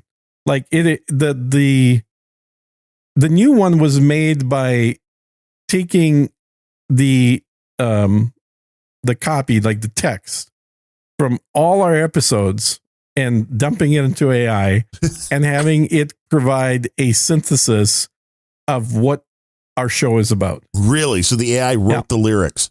The AI didn't just write the lyrics based on, what I told it. It wrote the lyrics based on the actual contents of 100 shows. So it's basically 200 hours worth of text speech that went into the AI to come up with the lyrics for it. And the end result you were happy with? I was very happy with it because it covered so many different things that Ben and I were just sitting there laughing, remembering which episode we talked about that in. See, now this is something the Podfather would tell you AI is no good. And Podfather tends to poo-poo every AI thing I send him. Doesn't matter how good or bad it is. his comment is like, it has no soul. That much I'm like, is well, true. I don't believe in souls, so joke's on you. You know, for little jingles and stuff like that, I think it's kind of hilarious. And Like, I think where we're gonna see AI versus human written songs and human performed songs is in the exact same ratio that we see paintings compared to photographs. AI is just photography. the interesting thing to me would be how well AI writes music, meaning if you have it generate something, but most people can tell if the whole product, including the music, was generated by AI. But what if you just let the AI write? I would love somebody to do a study, have the AI work with it, have it pump out a few songs, And pick then the best. humans play it, Yes. covers. Yes. Yeah. And then have a human perform the song. I guarantee you 100% no one would suspect it's AI generated. No, of course. It would just be a question of if there were the any reality good is- songs. Humans are worse at writing music than AI. That's just reality. And Well, there are because some people that are really good at it. some people are, as an exception. And that's my point is AI knows how to emulate all the good ones. Well, But it the vast knows majority aren't very patterns. good. Right. And there are patterns. If you're writing a country song, there are patterns. If you're writing a rock song, there Yeah. are patterns. Oh, yeah. And it Yeah, picks there- up that. And I love the country music that AI generates. It is exactly, now we may quibble on which artist it sounds like, but it is very much the shit that I was listening to back when I was listening to country music. That's what I got it generating, and I like that it sounds like that. What we listened to back in the day, some George Strait. Yeah. All my exes live in Texas. Yep. George was smooth. Randy Travis, George Strait. I mean, it basically late 80s country. Yeah, before Garth. Or right Yeah. when Garth was coming out. Yeah, right when he was coming out. Yeah. And he'll Yep. tell you George Strait's the king. Yeah, well, and some people say that, I mean, there's a lot of kings in country music. Well, that's true. Hank Bob Wills Williams is still Jr., the king. Yeah. Well, Hank you know. Jr., Yeah. Bocephus.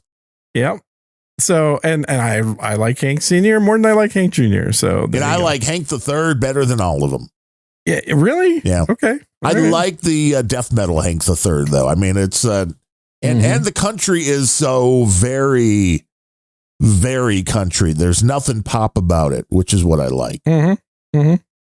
But that's an acquired taste for some. He uses some very, very dark language at times, and Yeah. a lot of people don't like that. They want happy, happy country. Yep. But freehollowbooks.com, thank you. And he says, Darren, keep rocking. So Gene, he hates your theme song. I should keep rocking. Scott Gorman came in with $5. He says, the enemy's gate is down from Scott of Oxfordshire, UK. I attempted to use the friends and family option to avoid the PayPal surcharge, but this would add 23% to my payment. Holy shit. Is there any way to donate without PayPal? Direct bank transfer if you provide the bank details. All the best, Scott. Well, there is the crypto route, and I believe we have we can provide you with what's it? No, not Venmo. Maybe it is. What's the one direct to the bank? I never use this stuff. honestly, I don't know that there is a better option. You could do crypto for sure. Like, the problem is it's a multi-step process where everybody also charges something. Yeah, the So friends I and don't know family that- usually there's like no. It's like I think that there's the a issue surcharge. here is that he's 'Cause getting it's UK. surcharged not because it's friends and family, but because it's translating from pounds to dollars. Zelle. That's the one I'm thinking of. Oh, yeah. Which I think is US only. Fuckers. Yeah. That's I why think Zelle's Elon's going to save Now- us all when he makes X a bank. Exactly. I guarantee you that X will have better rates than PayPal and everybody else because he wants to win that battle. And I think that he is definitely moving in that direction. You saw that they've separated out Grok. It's a separate app now. Oh, yeah, there's a separate URL. I mean, it's... Yep. Well, it's not just URL. You can and I load saw a you new- weren't different happy. They app were on your phone. limiting the amount of Grokicness you could do. I was pissed off about that because they don't tell you. It's not that I'm pissed off that there is a limit in general. I'm pissed off that it's not mentioned anywhere in the terms. When you buy something, if it has a limit, that limit needs to be mentioned. Well, sir, you hit the limit. And that's what happened is I hit the limit. It's like, oh, we can't do anymore. Great. So, I wrote a nasty gram to them and they replied back with, there is a limit. And they still didn't say how much it is because they don't know. I think the limit is variable. I think the limit is kind of like we have X amount of processing. And if it's a lightly used day, your limit's going to be much higher than if it's a heavily used day for generating shit, where your limit will be much lower. Like they're not committing to a minimum amount of usage that you're guaranteed every single day. That's the problem I have with it. It's not that there is a limit. It's that the limit is variable and undefined, and they don't list it in their terms of service. Right. Like, they can do what the hell's the point of terms of service if you're not going to list things like limits? Well, they can do what I don't see it any longer, but ChatGPT originally showed you, well, you have X amount more queries you can make within the next 4 hours. And it changed depending upon, I'm guessing, how busy their current software was. Well, and that's what I like on Suno. So I use Suno quite a bit. I'm making songs all the time. I still haven't published an album, but I've got probably 2 albums worth of music now. Publishing an album with your AI. You get 10 free, and you're paying, I'm guessing. No, I'm absolutely commercial account, so I own all the rights to everything. Damn, man, we got to get some jingles here. But in that commercial account, they show me how many credits I have, and it's tens of thousands. But every time I generate music, it reduces the credits by a little bit. Have any of the things you've posted gotten any traction, or is it that AI music, people know it's AI and they just don't care? Like if you post this on X so none of my stuff's gotten traction, but I see regular ads, like daily. I see ads for music done by people now. You may not be getting those ads on X, but I'd say a third of my X ads that I get popping up, and I only see ads, and this is still so stupid that they did 2 tiers of this, but I'm on the you paid, but you didn't pay us enough tier. Don't you love that? Thank you for your payment. Thank you for being a customer. Here's now, some if ads. you could only give us some more. Yeah. Would you like to get rid of all the ads, not just some of the ads? That we have a super ad-free tier for that. Right. It's like saying, hey, thank you, Speedy Bubble, for being a full member of this by donating. Well, it's kind of the same shit that YouTube did, frankly, when they used to have one tier where it gets rid of all your ads. And then they both jacked the price up and created 2 tiers where, well, the first tier gives you access to free cartoons or some shit I don't need. And that costs what the old YouTube used to cost. But if you want an ad-free experience the way you used to have, well, that's $14 a month now. Well, yeah, then you have people like Netflix who are going the other way, which is adding commercials. Well, and it's not just them. Prime did that. Right. Because the last time, I think for 2025, Prime, at the price it used to be, now has advertising. And if did you want no ads? Oh, well, gee, that's another $50 a year. Right. It's an extra surcharge that you have not yet paid. Yeah. Yeah. And it literally is just taking an existing product, putting ads into it, and then saying, would you like to get rid of the ads? Yes, I would. It's going to cost more. NetNed wants to know, is Sir Gene making truck driving tunes? No, virtual truck driving tunes. No, I can tell you what most of the music is. It's actually Civil War music from the Russian Civil War? The U.S. Civil War. No, it's like... We will fight Ukraine until those bastards give up. Yeah, there's no such thing.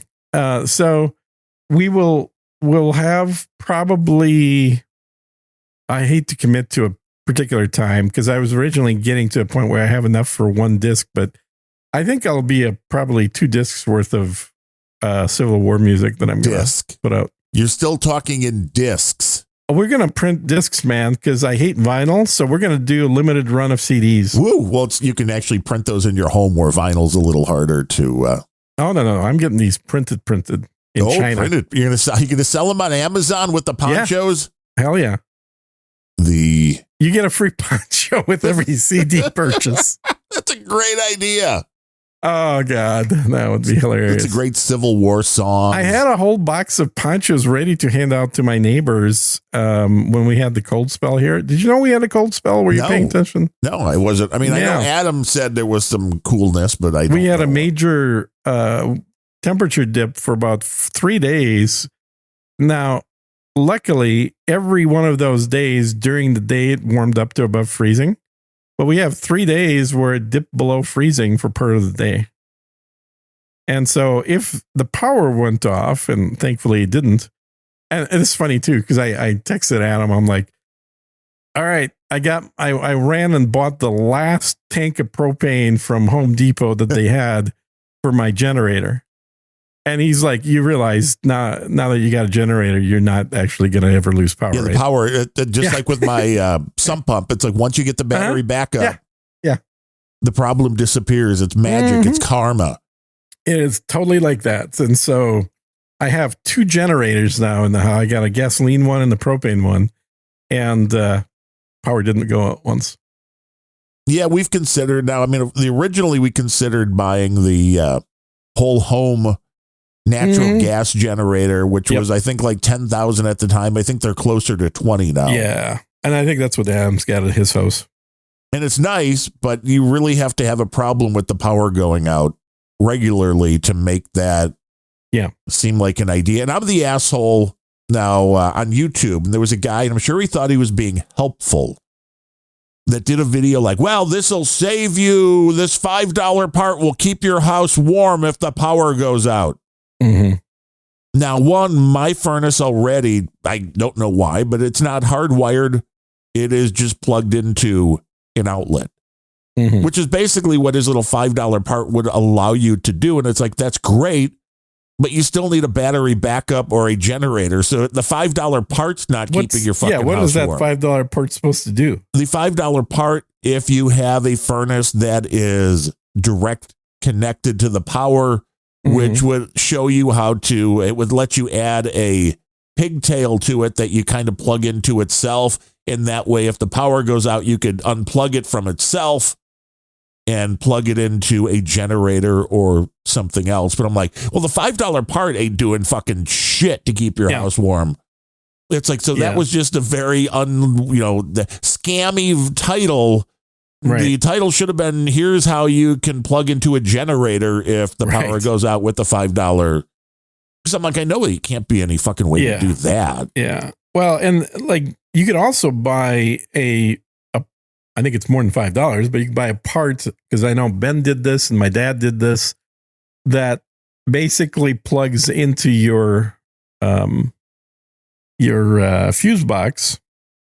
And then you can switch from the power main to an incoming 220 line from your generator. Which would make sense as well. So, yeah, at least I would assume it's 220, because it would be melting wires if it was just 110. And the higher the voltage, the less heat you're going to generate with the wire. So... But we've never run into I'm not bothered to do that, because honestly, I just need to keep my fridges running and one heater for the snakes. That's really a lot easier to do than wiring up the whole house. Well, arguably no, because your house is already wired. So if you add this part to your fuse box, it is definitely, it's less of a thing you need to get installed. And you can probably do it yourself, or you can hire somebody to do it. Electricians are like $300 an hour right now. I don't know why everyone isn't just going into electrician school. That's a good question. It's a higher wage than developers. Oh, yeah. I mean, you might die if you do something wrong. That's a slight difference in the... But you might die if you're sitting and, not paying attention to your Tesla driving if you're a developer too. This is also true, yeah. So my problem is every electrician I've ever used has no longer become an electrician by the time I need them again. They're off in Costa Rica, retired. Yeah, pretty much. Yeah, they all just retire within 2 years. Made enough money, gotta go. Mm-hmm. Yep. See, Brooklyn came in with a 500 Satoshi boost. He says This episode sounds more like Planet Rage. Well, that's a compliment. Well, I don't think my voice has gone down in pitch at all. What the hell is he talking about? Well, I think it was probably the topics. And we don't have a single clip. So, no, you are absolutely wrong. Planet Rage is a clip show. True. It is just like No Agenda with anger management issues. Yeah, and lower pitch. A frothy mix was streaming, and then, of course, because he's an inconvenient bastard, CSB waits until the show starts to send in a boost. Because he otherwise, he's like, the show hasn't run for 2 weeks. I would do exactly the same thing he did. But it's not just this show. He does it with every show. Like, well, he doesn't know when you're going to take a day off. Who the hell would? Everybody should be paying attention, like, during the shows for his $3. Come on, dude. 3,015 sats. That's nice. But did you see fucking Speedy Bubble? 1, 2, 3, 4, 5. 3 times, CSB. You're not giving enough. You could give more. Do you not value the show? We know the answer to that. I know. Says I think, yeah, look, CSB has a different strategy. When I've given money, whether it's No Agenda or other shows, I tend to do it infrequently, but with larger amounts. Right, where he's a spray I and don't prayer. think, yeah, he's like an every show kind of guy. When I was giving money to No Agenda, I don't think there was a single time where it was less than $200. Yes, CSB, $200 a show. That's where you need to be. Yeah. Howdy, Comrade Gene and Leprechaun Darren. Please tell your audience to go to YouTube and search for my channel titled... Comrade, that's racist. I can't believe he would use that racist word. It is titled CSB Music Labs. And subscribe to this channel. Yeah, he's doing I'm music subscribed. like you. I'm subscribed, man. I like his channel. I like the one about... The video was really kind of what sold it about getting my steps. I'm walking, and I'm getting my steps. Oh, yeah. He's getting down and dirty with that music that he's putting out there. Yeah. CSB Music Labs. Yeah, that's right. Go to YouTube right now. CSB Music Labs. YouTube, CSB Music Labs. Yeah. He's also CSB on X, and he's got CSB.lol for his artwork stuff. So he's got all kinds of CSB Industries. The quality of the music may be questionable. That's definitely true. It's all AI music, although it's getting better. I went and did one the other day in Suno and noticed that was up to version 4. These things are like, they come out with new versions like every day. 4 is very good. I am getting some, what do they call it? AI dreams or whatever. AI, what's the phrase? There's a word for it when AI is just inventing shit. Hallucinating. Yeah, hallucinations. I'm definitely getting some of those in my songs, where it just starts using, I can send you a sample of that just so you see what I'm talking about, but it's basically just word salad that of words that don't actually go together. And you're like, this is genius. But they sound about right. You know what I mean? Yeah, so it's like, banana, potato, gun. Yeah, but probably not potato. It's like banana, shoe, gun, hat. But in a I love banana shoe gun hats. That's the greatest song ever. Yeah, exactly. Right. That should be the new title of the music coming on for the show. You should title the episode this Banana Gun Shoe Hat. Yeah, that's it. Banana Gun Shoe Hat. People are like, what's that all about? Yeah. Well, you have to tune in to find out. At the very end. Exactly.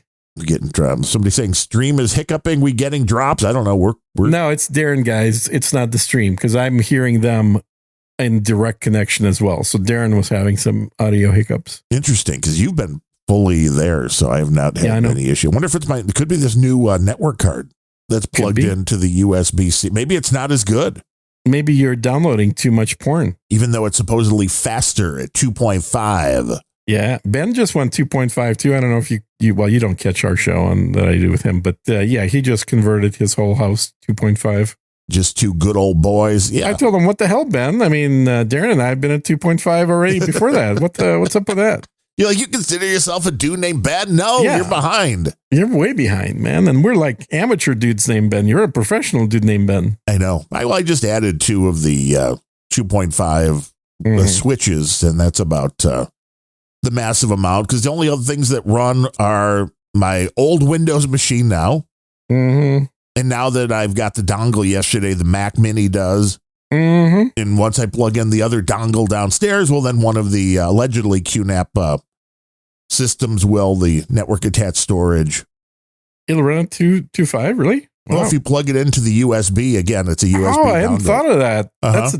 I wonder if mine will do that. I've got the Synology because it's got USB ports, but Yes. I've never thought about plugging in Yeah, you can plug a them dongle in there. Uh-huh. Damn. Faster, baby. Faster. Get That that would be bandwidth. because that was one of my annoying, depressing thoughts is like, okay, so my both my Mac and PC are on 2.5 and my internet switch is on 2.5, but my actual NAS isn't. So I've been thinking of, God, I really hate the idea of having to buy a new fucking NAS. Right, just to get onto the 2.5. Well, and if I do spend the money, I'm going to go to 10 gig right away. Because we're all going to be running 10 gig probably in 2 years anyway. Yeah.